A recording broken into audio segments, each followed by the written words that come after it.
ஒரு நிமிஷம் எந்த பிரச்சனையாக இருந்தாலும் ஒரு நிமிஷம் மட்டும் பொறுமையாக இருந்துருங்களேன், பிரச்சனையே கிடையாது சார். ஒரு அப்பா பேப்பர் படிச்சுட்டு இருக்காரு, ஒய்ஃபு காஃபி எடுத்துகிட்டு வந்து வைக்குது.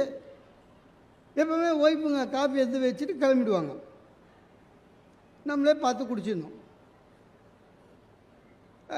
குடிக்கும்போது நான் நிறைய வாட்டி குடிக்கும்போது சூடாக இருக்குது அப்படின்னு ஒரு வார்த்தை கேட்டேன்னா உள்ளேருந்து குரல் வரும், ஆத்திக்கங்க அப்படின்னு. சூடே இல்லை, வச்ச உடனே குடிச்சிருக்கணும், எல்லாத்துக்கும் பதில் ரெடியாக இருக்கும். உள்ள ஒரு அம்மா காஃபி எடுத்துன்னு வந்து வச்சுது, இருந்தால் பேப்பரை இப்படி திருப்பினான் சார்.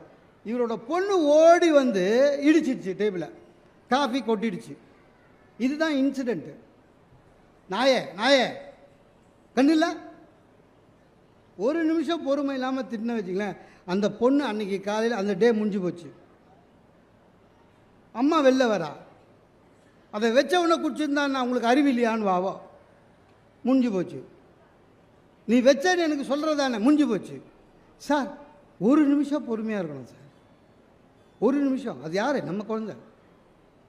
ஒரு நிமிஷம் மட்டும் நீங்கள் பொறுமையாக இருந்தால் உங்கள் வாயில் வர வார்த்தை ஆட்டோமேட்டிக்காக மாறும். அந்த பொண்ணு பாப்பா ஊற்றிடுவோன்னா பக்குன்னு ஆயிடுச்சு, அப்பாவோட காஃபி ஊற்றிடுவேன்னு. உடனே அந்த ஒரு நிமிஷம் பொறுமைக்கு அப்புறம் என்ன சொல்லுவான், விடுப்பா விடுப்பா, காலைல அடிபட்டுதாடா, அடி இல்லைல்ல, போ போ போ போ. ஒய்ஃபு உள்ளேருந்து வருவாங்க, ஒய்ஃபுக்கிட்ட நம்ம என்ன சொல்லுவோம், வச்ச உடனே குடிச்சிருக்கணும், பாப்பா இடிச்சிருச்சு சொல்லியிருக்கணும். ஒய்ஃபு என்ன சொல்லுவாங்க, நீங்கள் குடிக்கிற வரையும் நின்று டம்ளர் எடுத்து போயிருக்கணுங்க, தப்பு பண்ணிட்டேன். சார் ஒரு நிமிஷம் பொறுமை ஒரு குடும்பத்தில் காலையில் ஏற்படுகிற ஒரு பெரிய பிரச்சனையை மாற்றுகிறது என்று சொன்னால், அப்போ மொத்தமாகவே பொறுமையாக இருந்தோம்னா பொறுமை வேணும் சார்.